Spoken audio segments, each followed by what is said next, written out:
ఈ రాష్ట్రంలో లా and order పూర్తిగా నిర్వీర్యమైంది. పోలీసులు వాళ్ళ ఒక విధులేంటండి? రాష్ట్రంలో రాష్ట్ర ప్రజల మాన ప్రాణాలు కాపాడాల్సినటువంటిది వారి బాధ్యత. సామాన్యులకు రక్షణ కల్పించాలి, సమస్యలకు ఒక పరిష్కారం చూపించాలి. ఇవన్నీ పక్కన పెట్టి ఈ పోలీసు వ్యవస్థ చంద్రబాబు నాయుడు గారికి, లోకేష్ గారికి, టీడీపీ పార్టీకి మాత్రమే పనిచేస్తున్నటువంటి విషయం రాష్ట్ర ప్రజలందరూ కూడా చూస్తూ ఉన్నారు. ఈరోజు రాష్ట్రంలో మనం చూస్తూ ఉన్నాము, కూటమి ప్రభుత్వం ఏర్పడిన దగ్గర నుంచి మరి 20 నెలలుగా చంద్రబాబు నాయుడు గారు ఇచ్చినటువంటి ఎజెండా ఏంటి? పోలీసులకి రెడ్ బుక్ అనేది వైఎస్ఆర్ కాంగ్రెస్ పార్టీ వాళ్ళ మీద ఇంప్లిమెంట్ చేయమని. పోలీసులు ఈ రెడ్ బుక్ అనేటువంటి పేరుతో వైఎస్ఆర్ కాంగ్రెస్ పార్టీ నాయకుల మీద, కార్యకర్తల మీద, ముఖ్యంగా మా ఎస్సీ, బీసీ, ఎస్టీ మైనారిటీలను దగ్గరుండి ఊళ్ళల్లో ఇళ్ల మీద పడి ఈరోజు హత్యలు చేస్తూ ఏ విధంగా చంపుతున్నారో రాష్ట్ర ప్రజలందరూ కూడా చూస్తున్నారు. మరి పోలీసులు దగ్గరుండి ఈ టీడీపీ వాళ్ళు గూండాల్లాగా ఇళ్ల మీద పడి చంపుతూ ఉండడము, ఈ హత్యలు జరుగుతుండడం మనం చూస్తూ ఉన్నాము. ఇవన్నీ ప్రభుత్వ హత్యలుగానే భావించాల్సినటువంటి అవసరం ఉంది. ఎందుకంటే పోలీసులు చోద్యం చూస్తున్నారు. ఇలా హత్యలు జరిగినా, ఇలా ఏం జరిగినా కూడా పట్టనట్టు, పైగా ఎవరైతే దాడికి గురయ్యారో వాళ్ళ మీద కేసులు పెడుతున్నారు. ఈరోజు పోలీస్ స్టేషన్ల పరిస్థితి ఏంటి? రాష్ట్రంలో ఏ సామాన్యుడు కానీ పోలీస్ స్టేషన్కి వెళ్ళి ఒక కంప్లైంట్ ఇస్తే ఆ ఎమ్మెల్యే కానీ, ఆ మినిస్టర్ కానీ, అక్కడ ఉన్నటువంటి మినిస్టర్ కానీ, లేదా చంద్రబాబు నాయుడు గారు ఆఫీస్ నుంచి చెప్తే గానీ ఎఫ్ఐఆర్ కట్టే పరిస్థితి లేదు.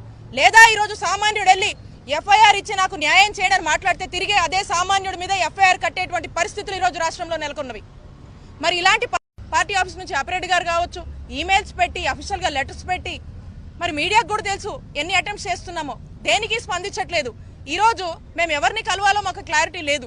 మేము ఆఫీస్కి వస్తే మమ్మల్ని మాకే ఇలాంటి పరిస్థితి ఉంటే, ఇక్కడ ఎక్స్ఎమ్మెల్యేలు, మినిస్టర్లు, ఎమ్మెల్సీలు వస్తే మాకే ఇలాంటి పరిస్థితి వస్తే మరి సామాన్యుడిని ఏం ఆదుకుంటారు ఈ పోలీసులు? ఈ డీజీపీ గారు ఏం ఆదుకుంటారు సామాన్యుల్ని? ప్రజల్ని రక్షించాలి, ప్రజల్ని కాపాడాలి. రాష్ట్ర ప్రజలంటే వారి బాధ్యత కాదా? ఈ రోజున మమ్మల్ని అనేక ఇబ్బందులు పెట్టి ఆ తర్వాత ఫైనల్ గా మేము ఇక్కడ గొడవ చేస్తే, మేము మా పార్టీకి సంబంధించినటువంటి కార్యకర్త మందా సాల్మన్ చనిపోయాడు, ఇలా రెడ్ బుక్ అనేక మంది హత్యలు చేస్తా ఉన్నారు, ఈ విషయం చెప్దాము అని చెప్పి వస్తే మరి దీన్ని పట్టించుకోకుండా ఏదో లైట్ తీసుకొని ఎక్కడో అక్కడ ఇచ్చిపోండి అని చెప్పారు. ఫైనల్ గా ఏడీజీ గారి దగ్గరికి వెళ్తే మరి ఆ రిప్రజెంటేషన్ ఇవ్వడం జరిగింది. మేము ఒకటే చెప్తా ఉన్నాము, పోలీసులు దగ్గరుండి ఈ హత్యలు చేయిస్తా ఉన్నారు. ఈ పోలీసులకు ఒకటే చెప్తా ఉన్నాము, నిన్న మేమున్నాం, ఈరోజు మీరున్నారు, రేపు మళ్ళీ మేము వస్తాం. ఎల్లకాలం ఈ ప్రభుత్వం శాశ్వతం కాదు. ఇలా దగ్గరుండి ప్రభుత్వ హత్యలు చేపిస్తున్నటువంటి మీ ఎవ్వరిని వదిలిపెట్టమని చెప్పి తెలియజేసుకుంటున్నాము. అలాగే ఈ మందా సాల్మన్ కుటుంబానికి మరి ప్రభుత్వం అండగా ఉండాల్సినటువంటి అవసరం ఉంది. 20 నెలల నుంచి చంద్రబాబు నాయుడు గారు ముఖ్యమంత్రి అయినప్పటి నుంచి పిన్నెల్లి గ్రామంలో దాదాపు 200 కుటుంబాలు, ఎస్సీ, ఎస్టీ, బీసీ, మైనారిటీ వర్గాలు ఊరి నుంచి వెలేస్తే, తరిమేస్తే ఇప్పటి వరకు ఎస్పీలకి, డిఎస్పీలకి, సిఐలకి చెప్తే ఆదరించిన వాడే లేడు. చివరికి పాపం ఒక దళితుడు ఎస్సీ నాయకుడు సాల్మన్ ఆ ఊర్లోకి పోయి ఆయన భార్య క్షేమాల కొరకు, ఆరోగ్యం కొరకు పోతే నిర్దాక్షిణంగా పట్టపగలే చంపేశారు. చంపాడ్రా మహాప్రభు, చంపుతున్నారా అని పోలీసులకు ఫోన్ చేస్తే కేసు కట్ల, 307 కూడా కాదు. చివరికి చనిపోయిన తర్వాత దాన్ని 302 చేశారంట. వింటున్నాం, చేశారో లేదో కూడా తెలీదు, అసలు ఆ ముద్దాయిని పట్టుకున్నారో కూడా తెలీదు. చివరికి ఎంత దారుణం అంటే, ఎక్కడైనా సరే పెద్ద నక్సలిజం చూసాం, ఫ్రాక్షనిజం చూసాం, చనిపోయిన వాళ్ళు వాళ్ళ ఇళ్ళ దగ్గరికి తీసుకెళ్ళి వాళ్ళ మత సాంప్రదాయం ప్రకారం కార్యక్రమాలు జరుగుతాయి. ఆ గ్రామంలో, వాళ్ళ ఊర్లో, ఆ పట్టణంలో. ఊరికి తీసుకురాకూడదంట పిన్నెల్లి గ్రామానికి. మీ జాగిరా రానీరంట, దళితుల్ని వాళ్ళ బంధువుల్ని రానీరంట. అందుకే జగన్మోహన్ రెడ్డి గారి ఆదేశాలతో నేను చెప్పా, మేమే వస్తున్నాం, ఆపేవాడు ఆపండి, ఈరోజు మీరు ఆపితే రేపు అదిగో ఆ జగన్మోహన్ రెడ్డి గారు వస్తాడు, అప్పుడు ఏం చేస్తారన్న. అట్ట కూడా రానీరా, అందరం పోతే 5గురిని పంపిస్తారంట. ఇదేమన్నా పేరంటమా? చావు, నివాళులు అర్పించాలి, వాళ్ళ బంధువులు రావాలి. ఇంకొక దిక్కుమాలిన ఐడియా వచ్చింది అక్కడ శాసనసభ్యుడు ఎరపతినేని శ్రీనివాసరావుకి, అక్కడున్న పోలీసులకి. స్థానికులనే అలౌ చేస్తారంట. దానికి ఇంకొక గొప్ప ఆలోచన ఏం తెలుసా, శ్మశానానికి వచ్చేటప్పుడు ఆధార్ తీసుకురావాలంటే. ఆధార్ ఏందా శ్మశానానికి? ఎక్కడ నిన్నారా భారతదేశంలో ఆధార్ పట్టుకొని శ్మశానానికి పోయేది? ఒక కొత్త చట్టం తెలుగుదేశంలో రాబోతుంది. శ్మశానాలకు కూడా ఆధారాలు తీసుకొని రండి, ఎవరు స్థానికులు, ఎవరు బంధువులు, ఏ కులం, ఏ మతం తెలుసుకోవడానికి. ఇదా పాలన? చివరికి పోయాం, దహనం చేశాం. ఈ జరిగిన పరిణామాలంతా ఎవరికి చెప్పుకోవాలి? పోలీసుల్లో ఉన్నతమైన అధికారి, అత్యంత హై పోస్ట్లో ఉండే డీజీపీకి చెప్పుకోవడానికి మరి అప్పిరెడ్డి గారు, పార్టీ నాయకులందరూ అపాయింట్మెంట్ అడిగితే న్యాయం ధర్మం చేయాల్సిన మరి పోలీస్ ఆఫీసర్స్ కనీసం వినే ఓపిక లేదు.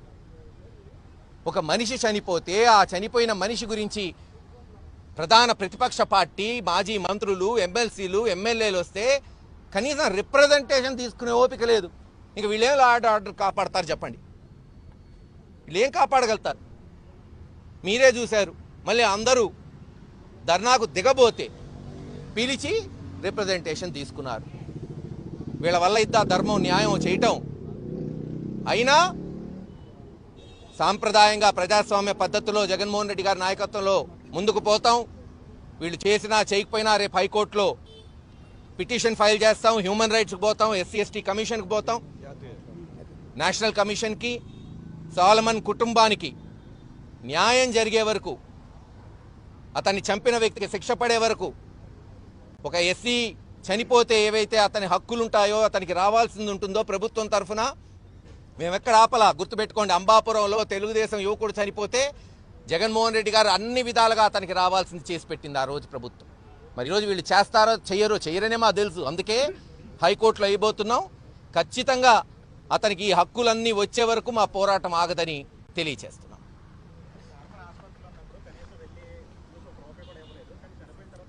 ఎవరు చూశారు? నువ్వు చూసావా? పనికిమాలిన వాళ్ళు పనికిమాలు మాట్లాడతారు. నేను నిన్నే చెప్పాను కదా, 1,50,000 వరకు సహాయం చేశాం. ఎవరు చెప్పుకోడా సహాయం చేసింది? మా బాధ్యత అది. మా బాధ్యత సహాయం చేయటం. ఆయన 5,000 ఇచ్చి 10,000 ఇచ్చి పేపర్లో రాయిపించుకుంటాడు, మేము రాయిపించుకోం. మీరు అడగండి వాళ్ళ కుటుంబాన్ని.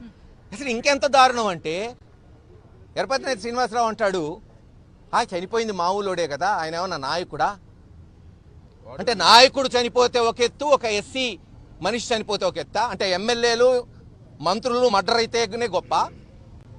సామాన్యుడికి ప్రాణానికి విలువ ఉండదా? అన్ని విధాలుగా కాపాడాం. మీరే చూశారు కదా ఎంత పోరాటం జరిగింది. ఒక మనిషిని దహనం చేయడానికి పోరాటం చేశాం. అసలు ఆంధ్ర రాష్ట్ర చరిత్రలో ఎప్పుడన్నా మీరందరూ చూశారు రాజకీయాలు.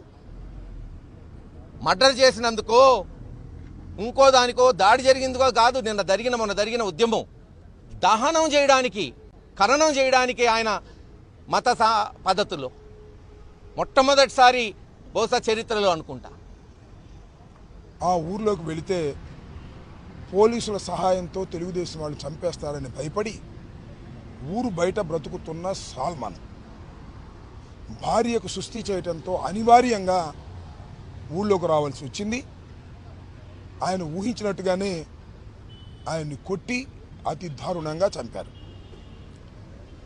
దీనిలో పోలీసులు ముద్దాయిలకు సహకరించినటువంటి పరిస్థితి కనిపిస్తూ ఉన్నది. ఎందుకంటే 10వ తారీఖున ఆయన మీద దాడి జరిగితే అదే రోజున ఆయన తమ్ముడు, సోదరుడు ఫోన్ చేసి చెప్తే పోలీసు రియాక్ట్ కాలేదు. 11వ తారీఖున భార్య వెళ్ళి కంప్లైంట్ ఇచ్చినా రిజిస్టర్ చేయలేదు.